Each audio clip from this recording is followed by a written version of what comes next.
Hey guys, Ivan here, and in today's video we got a couple of very interesting topics to go over. The first one is about Wesley who just cancelled his entire competitive year. So his plan was after the Arnold Classic to compete at Detroit Pro, win, qualify for the Mr. Olympia, and do the Mr. Olympia later in the year. Now, as you guys know, he failed pretty, let's say, miserably at the Arnold Classic. Instead of defending his title or at least placing inside of the top 2, he ended up all the way down to 5th. Apparently that was because he was sick the week coming to this show. He had troubles eating food and he was vomiting, and he ended up looking pretty flat and not super conditioned as well. So he ended up placing very poorly. After this Arnold Classic, he did say something about being out of Detroit Pro, but Fu had actually said on his podcast that he talked to him and it was confirmed that he was still gonna do it. But now, actually yesterday, it was confirmed that he is not gonna be doing either Detroit Pro or Mr. Olympia. Let me play this video for you guys. No. When you win Detroit, yeah, and then going to take the break. yes. I also actually asked that. Yeah, but You know, yeah, but because that's the only question No, but which is I important. said- do you If know you- what's even more? The 4 weeks play no role at all. If you- But that what happens after will play the role. Yeah, I know. And then again going to the Olympia with that 2 less No, time. but the Olympia No. this year won't happen. You really can. You qualify in Detroit and then you don't. Yes, go? I don't want to. I don't want to He do already Detroit. said that, but I was like, Do you believe him? yeah, I believe him. Can I say it? Really? If he says something, he's Yeah, like, it's not. Then for me the idea is okay, because that was our original thought. Yes. You know that we say we skip the Olympia, but that Okay, so you heard it, guys. I mean, I guess you did, because Stefan and Wesley's wife didn't let Wesley get a word out. But you got the idea. Basically, Wesley doesn't want to do the Detroit Pro or the Mr. Olympia later in the year.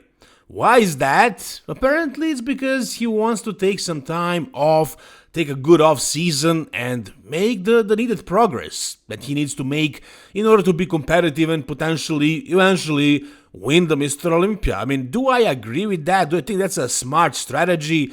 Do I think he cannot win the Mr. Olympia or win the Arnold Classic again if he just peaks better? I mean, take a look at this photo again. This is the photo from the Arnold Classic this year. He looks good, right? He looks decent. Compare it to this one. This one is from last year's Arnold Classic when he won. Does he look the same in these two photos?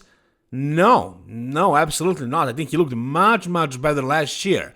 I think for some reason he failed for the Mr. Olympia to bring a good peak, and he failed even more for the Arnold Classic this year. But I don't think he really needs to make a lot more progress. A lot of people are actually saying that the reason why he won the Arnold last year was because everybody else was off, and that he was just lucky, and that's why he won. Personally, I don't agree with that, man. I mean, yeah, he has his flaws, but everybody has flaws pretty much. Nobody is perfect, right? But when Wesley peaks 100%, when he is actually full and shredded, I think that's a very competitive package that can challenge everybody in the world right now. So, in my opinion, he doesn't need an off-season. I can understand skipping the Detroit Pro because maybe he doesn't have enough time to fill out, to bring back his freshness, his fullness. But to skip the whole year? Why? Again, I don't think he needs to progress, and I don't even know if he can, like weight-wise. How much room does he have, within his weight cap? I'm pretty sure he's maxed out. I would understand if his reason for skipping the Mr. Olympia is because he wants to refresh mentally, maybe physically as well, because he believes his body can't peak because he's too spent physically and mentally. If that is the case, then sure, I see that makes sense. But if he's doing this only because he wants to make progress, like grow his legs, I mean, yeah, sure, he needs to grow his legs, but I don't think it's necessary. I think if he just peaks well, I mean, his legs in the Arnold Classic last year, at least from the front, were pretty good, man. Yeah, he's upper body dominant, but still, like overall, I think this was pretty good. I think it was good enough, this package was good enough to challenge Mike Sommerfeld or anybody else in today's classic bodybuilding, aside from Chris Bumstead, who is retired. But hey, it is what it is. He's gonna take a year off and maybe potentially come back better with bigger legs. And then he might actually be even more competitive. And maybe if he takes the time off and comes back refreshed, he's going to be able to peak again really well. And the other thing is like, is Stefan Kinsel really the best choice for Wesley? I mean, he peaked him really well once at the Arnold Classic Ohio. Then 2 weeks later at the Arnold Classic UK, he was okay, he still won, but he wasn't as good as he was at the Ohio. At the Mr. Olympia, he was way off. And then at the Arnold Classic again now, horribly off. So maybe, I'm not saying Stefan is a bad coach, but he's coaching half of the IFBB right now, and who knows how many amateur clients he has, and who knows how many just lifestyle clients he has. So he probably has a couple of hundred clients. I mean, can he really focus on everybody? And is that maybe the reason why some of these guys are kind of failing? Wesley failed pretty bad, twice already.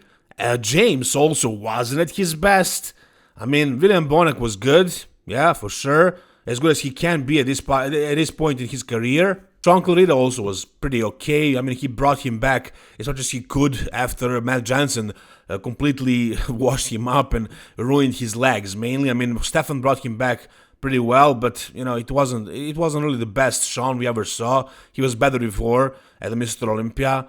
So, I don't know, guys. Let's watch. Let's see what happens at the other shows before the Mr. Olympia and then at the Mr. Olympia. Will Stefan actually be able to peak all these guys well? Or is he going to start failing now because he has too many clients?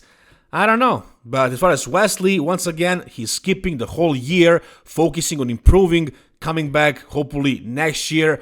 What do you guys think about that? Tell me down below. Alright, the next thing we got is an update from Nick Walker, but also a little bit of something about him and Bob Ciccarillo and their beef. So if you guys watch my videos, you probably know what happened. It started by Bob Ciccarillo saying that Nick has an age taper and that he will never win the Mr. Olympia at Jay Cutler's podcast. After that, on Fuad's podcast, when Nick was asked what he thinks about that, he said, "Who the F is Bob?" Nick called out Bob Ciccarillo for, not winning any shows, and also he said that Bob was disrespectful. Now, after Nick said that, Bob now had a response to Nick. Yeah, these guys are going back and forth. Let me play what Bob said about Nick. No, actually, we can bleep this up. He says, "Who the f*** is Bob?" And my response first would be let me tell you who the f*** I am, all right? I'm the guy that's going to be announcing you in 8th place at the Olympia. Okay? So that's who I am. Alright, so if there are any more of you guys who don't know who Bob Ciccarillo is, he was a bodybuilder, he competed at the Mr. Olympia. I don't know which shows he won, if he got there on points or he won some pro shows, I don't know about that. What he's more known for is being the MC at the Mr. Olympia for the past, I don't know how many, 25 years. I know he gave Ronnie Coleman the Sando when he was winning, so he has been doing this job for at least 20 years. And other than that, he's also supposedly the athlete's rep. You guys might remember the back and forth he had with Fuad Abiad when Fuad called him out for not doing his job as the athlete's rep, and he said that he is doing his job. He said a couple of things he actually did so far, and yeah, apparently on paper he is the athlete's rep for the IFBB. Now, what he said in this podcast with Sean Ray was that he is going to give Nick an 8th place award. Nick Walker, who was already top 3 at the Mr. Olympia, who is fighting to win the Mr. Olympia, this guy who is supposed to give the awards, who is also the athlete's rep, is telling a competitor that he's going to give him an 8th place award at the Mr. Olympia. And if you ask me, this is not a good look for Bob. In my opinion, he should probably be sanctioned for this, or completely banned. I mean, he does have a really good voice and he's doing his job really well as the MC, But they could probably find another person who hasn't been a bodybuilder, somebody who is a professional MC, who could probably do the same job. I mean, it probably wouldn't be as cool. It's probably more cool that the guy is a former bodybuilder. But him being a retired bodybuilder, I don't think it adds too much to his MCing. And what he said about Nick right now, man, I think this is definitely a reason for him to be banned. I don't know how Mr. Olympia is gonna look at this. It's all up to them. I'm really curious if Dan Solomon, the president of the Mr. Olympia right now, is going to react to this. But again, emceeing a show and calling out somebody like that, a competitor, and telling him they're gonna play super low, I don't know, man. And also being the athlete's rep and acting like this is definitely not a good look. Not a good look. I think something should be done about this. I don't know what you guys think, but if you have your opinion, tell me down below in the comment section. Now, back to Nick Walker. Is it realistic what Bob said? Is Nick actually gonna be 8? Are there 7 guys that can beat Nick Walker? I mean, let's take a look. Samson Dauda, Derek Lunsford, Hari Chopin, maybe Martin Fitzwater, maybe Andrew Jack. That's 5. Who else could be able to beat Nick Walker? I mean, who else is there? William Bonac? No, come on. Brandon Curry? Nah, I don't think so. I definitely don't think there are 7 guys that are able to beat Nick Walker. In my opinion, Nick Walker definitely has a good chance to be in that top 3. Yeah, I know his waist is pretty bad, but he has so much else going on for him, and in this physique update right here, you can see that his legs are definitely better, definitely bigger. I mean, keep in mind that he's hiding his upper leg with his t-shirt. I talked about that before. I mean, when he's hiding his upper leg like this, it looks like he has a bigger outer sweep. When he's actually imposing his trunks, it looks a little bit worse, but still, the progress is definitely visible. So he made gains in that area. And we don't know about his midsection. I don't think it's going to be much improved, but it's probably going to be at least a little bit better. I mean, yeah, maybe I'm biased a little bit towards Nick Walker because I'm a huge fan of his physique. I like the amount of muscle that he's packing and that he's always bringing the conditioning and that he is a master in presentation. And, I mean, look at this, man. Look at his freaking size. I don't know how can this be ignored. I mean, I can definitely see him. Look at this. Damn.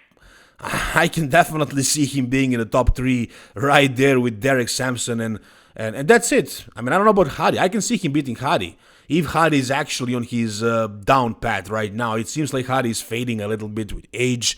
That's the way I see it. And as far as Martin, I don't know, that's going to be a good call out as well. But I still do see Nick Walker beating both Martin and Andrew Jack. I think Nick Walker is still a top 3 bodybuilder. I know he hasn't been competing, and we don't know that for a fact. It's just my opinion. But 8th place, what Bob is saying, that's just purely being disrespectful, calling the guy out, trying to create some beef. Maybe it's going to help him to become more popular. Channels like mine are going to talk about him. But as far as him staying an MC at a Mr. Olympia and the athlete's rep, I think this is reason enough to take away those titles from him. But maybe I'm wrong. That's the way I see it. How you see it, guys, tell me down below in the comment section. Alright, and the last thing I got for you guys is a little bit of something about man's physique. This is like 3rd or 4th time I'm talking about man's physique on this channel, which is not very usual, but I gotta do it because what happened at the Arnold Classic is very interesting. I know you guys, a lot of you guys like some drama, so let's take a look at this. You guys know what Arnold said about man's physique when he was doing the live commentary. He said that he believes the division is bogus, that he doesn't know why the IFBB created this division, that these guys should not be wearing shorts on stage, that they should actually be showing their legs, that the division doesn't make sense, this and that. And this is not the first time, this is actually like the 3rd time he has been doing this, but this time he was really hardcore, and he was like, if it was up to him, he wouldn't have this division in his show. And these guys actually spoke about this, and the champion, this year's champion of the Arnold Classic, Ali Bilal, said that he's not gonna be competing at the Arnold Classic ever again. He's boycotting it, and I think some of the other top men's physique guys are as well. Let me play what Ali had to say about this. What's up, everyone? I just wanted to come here on social media and say a few things about the Arnold Classic. It's been 5 days since I won this show, and if you ask me how I feel, if I'm happy with the win, of course I am, you know.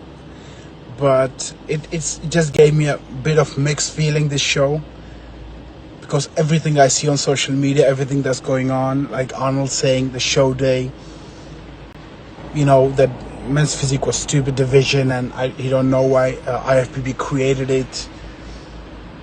It just killed the whole happy vibes for me. I don't know why. So I've decided this was my last ever Arnold Classic. I'm not gonna go to a show where my division, where I get treated with disrespect. I don't think it's fair that an open division get 500,000, classic get 60K, and a men's physique division only get 10,000. It's not fair, you know. We prep as hard as the classic guys or the open guys. We train as hard. We bring a good conditioning. We bring a good physique. If you just go to Middle East or whatever Asian countries, if you see how popular men's physique is, it's crazy. It brings so much money. Just see my reach. You know, when I post a video or some open guy post a video, nothing against anyone, it gets a crazy reach. It's very, very popular division. I'm not saying it's one of the most popular, but it's a very popular division. And you know, I'm gonna go to shows like Pittsburgh Pro, New York Pro, which are big shows where we get treated with respect that we deserve, because we really work hard for this one. Imagine you prepping for 16 weeks and then you go to a show and someone tell you, oh, who invited you here, you know? We don't even like you. It doesn't feel good, I think. So I just want to say my opinion. I don't care what whoever thinks about it. So yeah, that's it. Alright, so you heard it, guys, and in my opinion, this simply makes sense. If I was him, I would probably do the same thing. I mean, going to the show and being called out that your division is bogus, that it's stupid, that if it was up to him, up to Arnold, he wouldn't be there, and also that the open champion wins 500k, classic wins 60k, and men's physique only wins $10,000. Guys, you know that I'm not a huge fan of the division, but I have nothing against it. I understand why it exists, and I know there are a lot of fans of this division, and there is probably the biggest amount of competitors actually competing in this division. So this is kind of one of the divisions that is actually keeping the sport alive. Also, a lot of competitors start with men's physique, and that's how they get into bodybuilding. Their families support them, they watch the shows, they get interested in bodybuilding and then in training, and the whole fitness industry worldwide is growing because of men's physique, largely. So I think this division deserves more respect than it got from Arnold himself. And I absolutely support Ali's decision to not compete anymore at this show. And the same thing actually was said by Aaron Banks, who is a former men's physique Mr. Olympia champion. I can't find the exact comment he left somewhere, but he said that the reason why he did the Arnold Classic is because he heard that the award is going to be $25,000 this year. Apparently that was wrong, it was $10K and he didn't win. But he wasn't feeling very good about doing this because of the comments that Arnold made previously.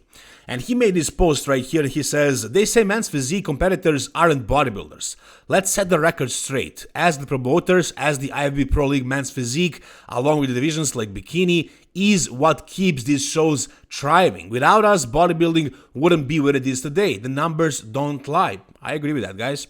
He says, "We train relentlessly, we follow the same grueling diets and take the same supplements as every other division. The work, the discipline, and the sacrifice are all the same. And let's be clear, this is not a knock on the open guys. They do their thing and we respect that, but it's time to stop the disrespect just because we chose a division that prioritizes aesthetics, health, and looking damn good on the beach. Men's physique is bodybuilding."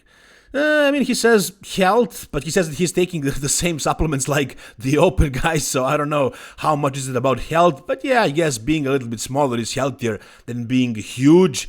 But other than that, yeah, I agree with everything he's saying. I mean, they chose to compete in this division the way it is. Maybe those guys don't like wearing short trunks on stage. I know people like that who just don't feel comfortable showing their full legs, their glutes on stage. You know, I understand that, I get that. This is kind of for entry-level people who are not comfortable showing their whole bodies on stage, and for these guys that also like it for some reason.